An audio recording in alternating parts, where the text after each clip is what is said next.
Les histoires des prophètes par Ibn Kathir. L'histoire d'Élisée, Eliessa, sur lui le salut. Dieu l'a cité avec les autres prophètes dans la sourate 6, les bestiaux. D'eux-mêmes, Ismaël, Élisée, Jonas et Lot, chacun d'eux, nous l'avons favorisé par-dessus le reste du monde. Sourate 6, verset 86. Dieu dit aussi dans la sourate 38, Sad, « Et rappelle-toi Ismaël, Élisée et Dhul-Kifl, chacun d'eux parmi les meilleurs. » Sourate 38, verset 48. Ishaq ibn Bishr, Abu Hudayfa, a rapporté d'après Al-Hassan, « Élisée est venu après Élie et a été envoyé au même peuple. Il est resté au sein de son peuple le temps que Dieu a voulu qu'il reste, appelant les siens à l'adoration de Dieu et restant fidèle à la ligne de conduite d'Élie et à sa loi.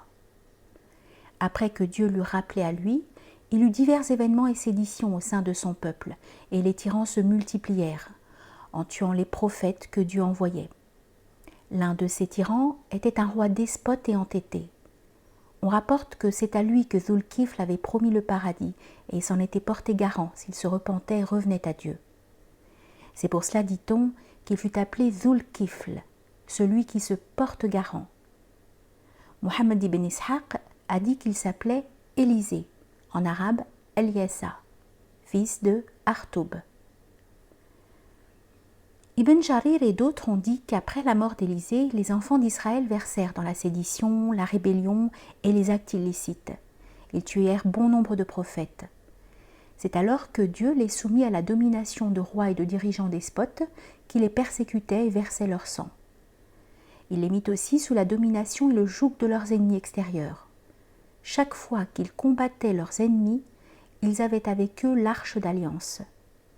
Ils triomphaient ainsi par la bénédiction de cette arche qui renfermait la sérénité et le reste des reliques laissées par la famille de Moïse et de Aaron.